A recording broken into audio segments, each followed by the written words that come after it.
Bismillah ar-Rahman ar-Rahim. Assalamu alaikum wa rahmatullahi wa barakatuh, très cher frère Metmati. J'espère avant tout que tu te portes bien. Avant de démarrer cette vidéo, je désire souhaiter à tous nos frères et sœurs une bonne fête de l'Aïd. Cette présente vidéo, très cher frère, abordera un sujet très sensible qui porte sur la question de la compilation du Coran. En effet, frère, j'aimerais, et je pense que je ne suis pas le seul, que tu nous parles de ces versets révélés, lesquels ne sont pas dans le Coran. Que tu nous cites des sources sur la question. Et surtout, très cher frère, j'aimerais savoir si tu ne penses pas que cette question des versets absents ne se résume tout simplement pas au fait que ces versets ont été abrogés dans la lecture et non dans leur application. Je te donne à présent la parole, mais j'aimerais terminer mon propos en te demandant que penses-tu du retour de DSK. Très bien, donc avant tout, a'udhu billahi minash shaitanir rajim, bismillahir rahmanir rahim, wa salatu wa salam ala sayyidina Muhammadin wa ala alihi wa ashabihi ajma'in, wa salam alaykum wa rahmatullahi wa barakatuh. Le salam à nos frères et sœurs qui nous écoutent, salam alaykum wa rahmatullahi wa barakatuh, très cher frère Fouad, salam alaykum, très cher frère Mohamed. À tous les musulmans et à toutes les musulmanes. Donc, en effet, dans cette présente vidéo, nous allons aborder la question de la compilation du Coran et plus particulièrement la question des versets dits absents. Alors, pour répondre à ta question, lorsque tu évoques la question de ces versets, de l'absence de ces versets, du pourquoi de l'absence de ces versets, tu me dis que, est-ce que, en définitive, il ne s'agit tout simplement pas de la science qui touche à l'abrogation des versets dans leur lecture et non pas dans leur application. Comme c'est le cas par exemple du verset sur l'habitation. Alors à cette question, très cher frère, je te répondrai que non. À ma connaissance, que non, selon le degré de ma science et de mes recherches, je te répondrai tout simplement que non, et pour plusieurs raisons. Premièrement, lorsqu'on entend des frères ou lorsqu'on lit des livres qui font état de cette pseudo-science qui nous dit que les versets qui ont été révélés et qui ne sont pas dans le Coran, notamment le verset sur la lapidation, et on nous dit, grosso modo, c'est normal. C'est normal dans la mesure où ce sont des versets qui ont été donc révélés, qui ne sont pas insérés dans le Coran. Pourquoi? Parce que cela touche à la science de l'abrogation, de l'abrogé et de l'abrogeant. Et que ces versets ont été donc abrogés dans la lecture, mais pas dans leur application. C'est-à-dire que leur application demeure. Alors, à cela, je répondrai tout simplement que j'aimerais qu'on me dise, à travers le Coran, ou encore à travers la Sunna,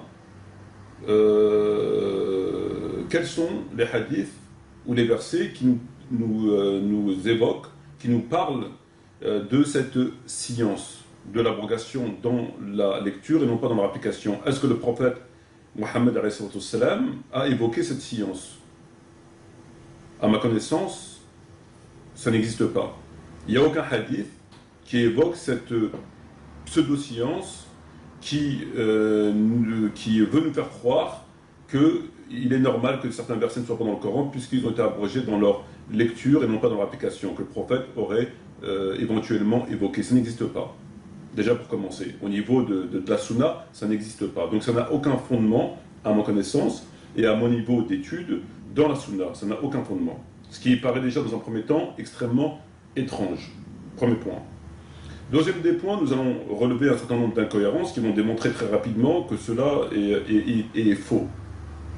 C'est uniquement pour répondre à une lacune scientifique dont on n'a pas la réponse. Plutôt que de reconnaître qu'effectivement il y a un problème, alors on préfère inventer une pseudo-science en disant que c'est normal et que ça a été abrogé dans la lecture et non pas dans l'application. Excuse-moi, il y a une science de l'abrogation, mais c'est... La science de l'abrogation, tout le monde la connaît. Il n'y a pas besoin d'avoir fait 20 ans d'études pour savoir qu'il y a des versets qui ont été abrogés, qu'il y a des hadiths qui sont abrogés. Ça, tout le monde le connaît, tout le monde le sait. Mais là, sur la question, ça n'a absolument aucun rapport.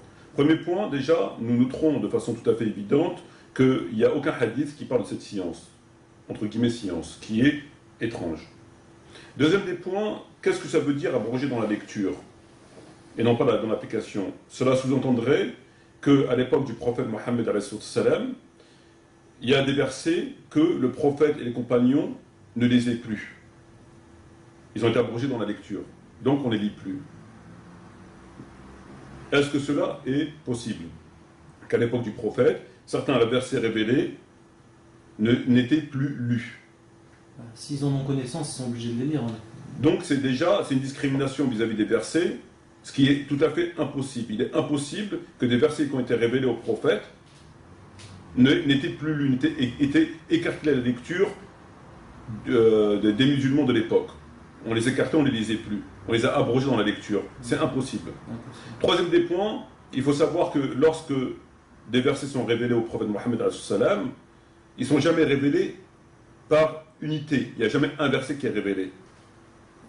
Lorsque le prophète Mohammed reçoit la révélation, c'est jamais un seul verset. C'est toujours quelques versets, un certain nombre de versets. Donc, cela sous-entendrait quoi? Cela sous-entendrait que lorsque le prophète recevait un certain nombre de révélations, on écartait dans cette révélation un certain nombre de versets qu'on retirait et qu'on ne lisait plus. Ce qui amputerait, bien sûr, la récitation. C'est comme si, par exemple, la sourate al-Fatiha était révélée, que tu lisais la ayat 5, mais que tu ne lisais pas la ayat 6. Ou la ayat 2, et non pas la ayat 3, et tu sautais. Tu vois, parce que c'est toujours révélé par un certain nombre de versets. Donc si on retire le verset de la lapidation qui a dû être révélé avec un certain nombre de versets, ça veut dire que on ampute, entre guillemets, la sourate d'un certain nombre de versets. Donc on saute, on passe par exemple du verset 5 au verset 8, ou du verset 32 au verset 35, ce qui est impossible. Ce qui est tout à fait impossible, déjà. Ce qui est impossible.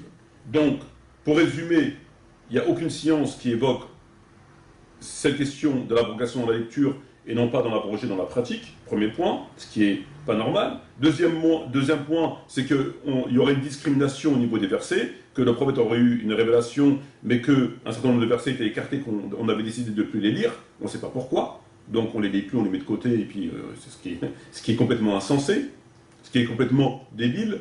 Troisième des points, c'est que ça serait incohérent dans la mesure où on ne peut pas amputer la révélation. Lorsque 15 versets sont révélés, on ne va pas en retirer 3 ou 4. Ça n'a plus de sens. La révélation devient incohérente, puisqu'on enlève à l'intérieur de cette révélation un certain nombre de versets qu'on a décidé de ne plus lire, ce qui est impossible. Quatrième des points, lorsque eux, par exemple, on leur évoque la question de l'abrogation, lorsque eux, ils nous parlent de l'abrogation dans la lecture et non pas dans l'application, comme en l'occurrence sur la question du verset sur la lapidation, ils nous disent qu'il a été abrogé dans la lecture. Le verset de lapidation a été abrogé dans la lecture et non pas dans l'application. Très bien. Or, un autre point incohérent, c'est que lorsque Omar ibn Khattab, anhu, à travers les récits rapportés par l'imam al-Bukhari, par l'imam Muslim, fait un dars ou une khutbah, peu importe, et qui dit, je le cite, Dieu a révélé le verset de la lapidation, nous l'avons lu, nous l'avons compris, nous l'avons appliqué. Et que je crains que dans les générations à venir, des gens viennent et nous disent, nous ne trouvons pas ce verset dans le Coran. Ils s'égareront et égareront les autres. Or, si je ne craignais pas que les gens disent qu'Omar a ajouté quelque chose au Coran, je rajouterais de mes propres mains ce verset. C'est un hadith, c'est un texte qui figure dans Bukhari et dans Muslim. Bon. Omar ibn Khattab, anhu, il n'a pas dit qu'il était abrogé dans la lecture. Pourquoi Omar n'a pas dit ce verset, je ne le mets pas parce qu'il était abrogé dans la lecture, mais non pas dans l'application? Est-ce que Omar l'ignorait? Omar, il a dit, si je ne craignais pas que les gens disent que Omar a ajouté quelque chose dans le Coran, je l'aurais ajouté de mes propres mains. Donc lui, ce qu'il a évoqué Omar ibn Khattab, c'est la crainte des gens que disent Omar, il a ajouté quelque chose au Coran, mais il n'a pas parlé d'abrogation dans la lecture. À aucun moment il a parlé de cette pseudo-science. Pourquoi? Est-ce que Omar l'ignorait? Donc, les quelques points que je viens d'évoquer démontrent que ce qu'ils nous disent à travers leur pseudo-science d'abrogation dans la lecture et non pas dans l'application n'a aucun fondement, premier point, puisqu'elle n'existe pas dans les hadiths. Deuxième des points, c'est qu'elle est bancale, elle est incohérente. Elle est incohérente par rapport aux différents points que j'ai évoqués, la discrimination de versets, le fait qu'on retire des versets d'un certain nombre de révélations, c'est pas possible. Le fait qu'Omar ibn Khattab lui-même ne l'évoque pas, c'est pas possible. Voilà, donc c'est pour ça que cette réponse ne peut pas nous satisfaire. Donc l'absence de ces versets-là ne veut pas être mis sur le compte de c'est normal, ça a été abrogé dans la lecture, mais pas dans l'application, et c'est normal. C'est pas possible. Voilà. Donc pourquoi est-ce qu'ils tiennent cette réponse? Est-ce que c'est pour conforter leur dogme? Quelle est la raison qui fait qu'aujourd'hui ils veulent absolument apporter une réponse pour dire tout va bien ou je sais pas. Il est bien évident que la réponse qu'ils nous ont apportée n'est pas scientifique, n'a aucun fondement. Donc, à partir du moment où la réponse n'est pas scientifique, n'a aucun fondement, et même contredit l'évidence, c'est que un certain nombre d'entre eux ont décidé que cette question était sensible, la compilation du Coran était sensible, comme bien des savants l'ont évoqué, comme le Kitab Masahib de Ibn Abi Daoud l'a évoqué, etc. Et que ça, quelque part, ça les gênait. Ça les gênait que le Coran n'a pas été compilé comme il devait être compilé. Ça les gênait qu'il y ait eu un certain nombre de querelles autour de la compilation du Coran, etc. etc. Et donc, ils ont estimé qu'il fallait apporter une réponse, entre guillemets, noble, une réponse juste, une réponse scientifique à cette question-là. Et donc, ils ont fait du bricolage pour répondre à cette question-là. Mais lorsque tu commences à creuser, tu te rends compte que la réponse, elle est complètement stupide. Ça veut strictement rien dire ce qu'ils disent. L'abrogation dans la lecture et non pas dans l'application, ça veut strictement rien dire et ça contredit, comme vient de le voir, la science. Je vais donner une autre preuve supplémentaire. Lorsque tu prends le livre Al-Muwatta de l'imam al-Malik, d'accord? L'imam Malik ne peut pas être accusé de chiisme ou d'être un égaré. Tu vas dans le chapitre de la prière en commun. Tu trouves un texte que je vais lire, qui est donc celui-ci. Abu Yunus, le servant d'Aïcha, radiyallahu anha, a dit Aïcha m'a ordonné de lui transcrire une copie du Coran, et elle m'a dit quand tu arrives à ce verset, soyez assidus aux prières et à la prière du milieu du jour, tenez-vous debout devant Allah avec piété, donc Coran, sourate 2, verset 238, fais-moi-en part. Quand je suis arrivé à ce verset et que j'en ai informé Aïcha, elle m'a dicté soyez assidus aux prières, à la prière du milieu du jour et à la prière de l'Asr, et tenez-vous devant Dieu avec piété. Et Aïcha a conclu, Aïcha a dit, je l'ai entendu ainsi prononcé par la bouche du prophète. Alayhi salatu wassalam. Qu'est-ce qu'on peut tirer comme conclusion à travers ce texte? Lorsque Aïcha demande à Abu Yunus de lui faire une copie du Coran, elle lui dit lorsque tu arrives à la sourate 2 et au verset 38, donc au verset qui dit donc lorsque tu arrives à ce verset-là, tu viens me le dire. Il l'a écrit, il arrive à ce verset-là. Et elle, qu'est-ce qu'elle a fait? Elle a dit la même chose que ce verset, soyez assidus aux prières et à la prière du milieu du jour, mais elle a ajouté et à la prière de l'Asr. Donc elle a rajouté, elle, après le mot soyez assidus aux prières et à la prière du milieu du jour et à la prière de l'Asr. Ce mot, on ne l'a pas dans le Coran. Oui, en effet. Voilà. Et après, elle a mis tenez-vous debout devant Allah avec piété. Donc elle a inséré entre le mot prière du jour et tenez-vous devant Allah avec piété, la prière, le mot asr. Et ce mot, on l'a pas dans le Coran. Et elle a dit je l'ai entendu comme ça de la bouche du prophète. Donc ce texte est rapporté par le Sahih de Muslim, par le Muwatta de l'imam Malik et par bien d'autres. Quelle conclusion on peut tirer à travers ce texte-là? Ou bien ce texte, il est faux. Il est faux. Bon. Donc le texte est rapporté par l'imam Malik, il est faux, par l'imam Muslim, il est faux. Donc la question est réglée. Mais si le texte il n'est pas faux, et que ce texte est authentique, on apprend que d'après Aïcha, le verset qu'on a, nous, à la sourate 2, verset 238, il manque le mot asr. Comme elle le dit. Et elle a dit, c'est ainsi que j'ai entendu de la bouche du prophète. D'accord? Donc, il manquerait, selon Aïcha, le mot asr. Ce qui est très grave. D'accord? Elle a dit, c'est comme ça que j'ai entendu le mot de la récitation du prophète. Là, maintenant, si on se tourne vers ceux qui nous parlent de la science de l'abroger dans la lecture, ils vont nous dire quoi? Ce verset, il n'est pas abrogé parce qu'il est dans le Coran. On est d'accord? Mais il manque le mot asr. Alors, c'est que le mot asr qui a été abrogé dans la lecture? Qu'est-ce qu'ils vont nous dire là? Parce que quand on leur dit qu'il y a des versets qui ne sont pas dans le Coran, ils nous disent c'est normal, ils sont abrogés dans la lecture, mais pas dans leur application. Ce verset, il est dans le Coran. Mais il manque le mu'asar d'après Aïcha, radiyallahu anha. Donc lorsqu'on se tourne vers eux et on leur pose la question, qu'est-ce qu'ils vont nous dire? Ils vont nous dire qu'il a été abrogé dans la lecture? Non, parce qu'il est dans le Coran. Donc il n'a pas été abrogé dans la lecture, il est dans le Coran. Ils vont nous dire quoi? Que c'est uniquement le mu'asar qui est abrogé? Qu'on l'a retiré du verset, on l'a abrogé dans la lecture, on l'a mis de côté? Qu'est-ce qu'ils vont nous dire? Donc à travers ce texte-là, et à travers d'autres textes sur le verset de la lapidation, et bien d'autres textes, parce que ce n'est pas les seuls, il y en a plein, on ne peut que constater qu'il y a un problème, que ça n'a rien à voir avec l'abrogation dans la lecture. De toute façon, l'abrogation dans la lecture, elle n'a aucun fondement. Non, mais en dehors du fait, nous on évoque on évoque un certain nombre d'incohérences. Et parmi ces incohérences-là, bien sûr, on avance le fait qu'elle n'a pas de fondement. Quand on recherche dans la sunna, on trouve qu'il n'y a pas de fondement dans cette science. Mais ce n'est pas la seule incohérence. Ouais. Il y a d'autres incohérences que j'ai évoquées. Et là, la dernière des incohérences que je viens d'évoquer, c'est que ce verset, il est bien dans le Coran, le verset 238 de la Sourate 2, mais qu'il manque un mot, d'après Aïcha. Elle, Aïcha, elle était hafizu ala salat wa salatu wusta wa qumu lillahi qanitin. Alors qu'elle a dit hafizu ala salat wa salatu wusta wa salat al-asr wa qumu lillahi qanitin. Donc elle a rajouté après wa salat wusta salat al-asr.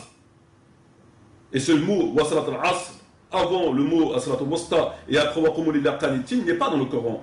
Et elle a dit c'est comme ça que j'ai entendu le prophèt. Mais pourquoi il n'a pas été ajouté dans le Coran? On ne sait pas pourquoi il n'a pas été ajouté. Mais d'après Aïcha, entre autres, et c'est aussi Salama qui l'évoque, elle a dit la même chose. Ils l'ont entendu comme ça, la bouche du prophète. Elle a dit, moi j'ai entendu, Aïcha n'a pas entendu Hafizu ala salat wa salatu wasta wa qumu lillahi qanitin. Ça c'est ce qu'on a dans le Coran. Elle a dit, j'ai entendu Hafizu ala salat wa salatu wasta wa salat al-asr wa qumu lillahi qanitin.